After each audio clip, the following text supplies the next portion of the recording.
उपवासाचा spongy आणि जाळीदार ढोकळा. चला तर मग रेसिपीला सुरुवात करूया. पण त्याआधी आपण चॅनलवर नवीन असाल तर चॅनलला सबस्क्राईब करा. सुरुवातीला आपण साहित्य पाहून घेऊ. उपवासाचा ढोकळा बनवण्यासाठी आपल्याला लागणार आहे 1 वाटी भगर घेतलेली आहे, 2 चम्मच साबुदाणे घ्यायचे आहेत, अद्रक आणि मिरचीचा ठेचा घेतलेला आहे, जिरं घेतलेलं आहे, चवीसाठी मीठ, 2 चम्मच दही आणि तेल घेतलेलं आहे. सुरुवातीला आता आपण एका पॅनमध्ये भगर म्हणजेच वरईचा तांदूळ आणि साबुदाणे हे एकत्र करून भाजून घेऊया. पॅनमध्ये साबुदाणा आणि वरईचा तांदूळ म्हणजेच भगर फक्त 2 मिनिटं परतवून घ्यायचं आहे. त्यामध्ये मॉइश्चर असतं, ते मॉइश्चर निघून जातं, यासाठी आपल्याला 2 मिनिटं परतवून घ्यायचं आहे. आता परतवल्यानंतर आता गॅस बंद करूया आणि हा वरईचा तांदूळ म्हणजेच भगर आणि साबुदाणे थंड करून घेऊया.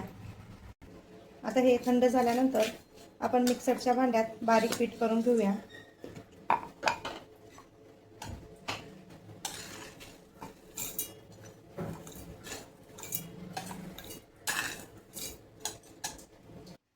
हे पहा, मिक्सरमधनं इतकं छान एकदम पिठासारखं बारीक दळून घ्यायचं आहे.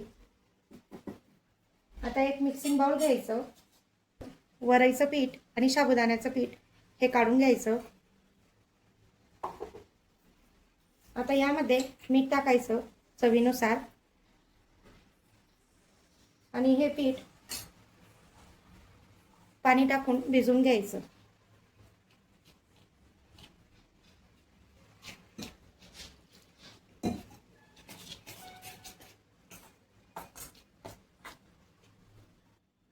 आता ढोकळ्यासाठी हे बॅटर तयार करून घेतलेलं आहे. आता यामध्ये टाकूया आलं आणि मिरचीचा ठेचा केला होता तो टाकूया. त्यानंतर 2 चम्मच तेल आणि 2 चम्मच दही घेतली होती तेही टाकायचे आहे आणि हे सगळं मिक्स करून द्यायचं. हे छान मिक्स करून घ्यायचं. यामुळे काय होतं, ढोकळ्याला खूपच छान चव येते. त्याचं प्रमाण 1 वाटी वरईचा तांदूळ म्हणजेच भगर आणि 2 चम्मच किंवा 3 चम्मच साबुदाणा एवढंच घ्यायचं आहे. तो छान मॉइश्चर जाईपर्यंत भाजून घ्यायचा आणि मिक्सरला दळून घ्यायचा आणि असं बॅटर तयार करून घ्यायचं.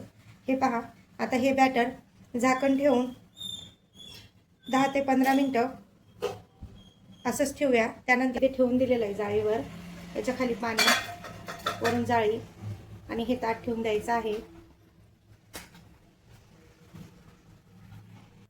आता हे ढोकळ्याचं बॅटर आपण यामध्ये टाकून देऊया.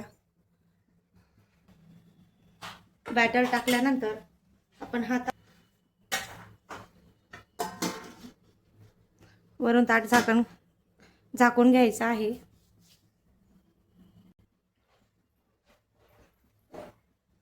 आता ह्या ढोकळ्याला 15 ते 20 मिनिटं शिजू द्यायचं आहे. त्यानंतर 15 ते 20 मिनिटानंतर बघूया. आता हे बघा, 15 मिनिटं पूर्ण झालेले आहेत. आपण आता चेक करू ढोकळा झाला की नाही. आता यामध्ये काय करायचं, ही सुरी क्लीन आहे. आता यामध्ये टोचून पाहायची. हे पहा, सुरीला लागलेलं नाही म्हणजे आपला ढोकळा एकदम झालेला आहे. आता गॅस बंद करायचा आणि हा ढोकळ्याचा ताट आपण काढून घेऊया. सुरुवातीला थंड करून घेऊ. हे पहा, ढोकळासुद्धा हाताला चिपकत नाही आहे कुठे, म्हणजे आपला ढोकळा हा एकदम परफेक्ट झालेला आहे. आपण आता हा ढोकळा काढून घेऊया. आता हा ढोकळ्याचं ताट काढल्यानंतर आधी पूर्णपणे ढोकळा थंड होऊ द्यायचा. थंड झाल्यानंतर आपण सुरीच्या साहाय्याने त्याच्या ह्या कडा काढून घ्यायच्या. सुरुवातीला ढोकळा हा पूर्णपणे थंड होऊ द्यायचा आहे. अजून थोडी वाफ निघत आहे, म्हणजे तो पूर्णपणे थंड झालेला नाही. आपण आता याला थंड करूया. हे पहा, ढोकळ्याला किती छान जाळी पडलेली आहे. आता वरून स्प्रिंकल करूया आपण चटणी.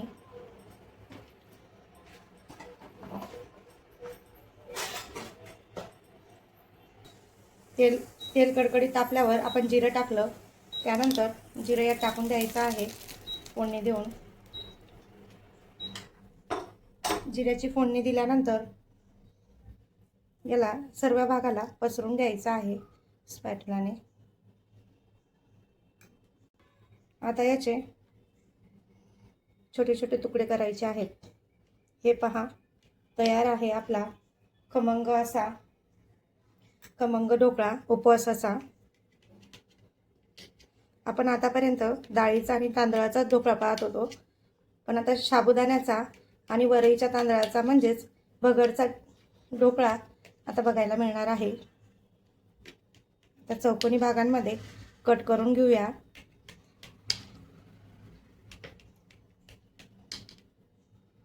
तुम्हाला दाखवते मी किती छान याला जाळी पडलेली आहे. आता आपण हे बघू, हे पाहू शकता किती छान असा स्पंजी आणि जाळीदार ढोकळा तयार झालेला आहे. हेही पाहू शकता किती छान स्पंजी आणि जाळीदार ढोकळा तयार झालेला आहे. वरून तुम्ही तापवलं व त्याला तडका दिला त्यावेळेला तुम्ही त्याच्यात मिरचीही ॲड करू शकता. हे पाहू शकता किती छान जाळी पडलेली आहे. या उपवासाचा ढोकळा या प्रकारे केला तर हा अप्रतिमच लागतो. व्हिडिओ तुम्हाला थोडा जरी आवडला असेल तर लाईक करा, व्हिडिओला शेअर करा आणि आपल्या स्वातीज रेसिपी चॅनलला सबस्क्राईब करा. पुन्हा भेटूया अशाच नवनवीन रेसिपीसह. धन्यवाद.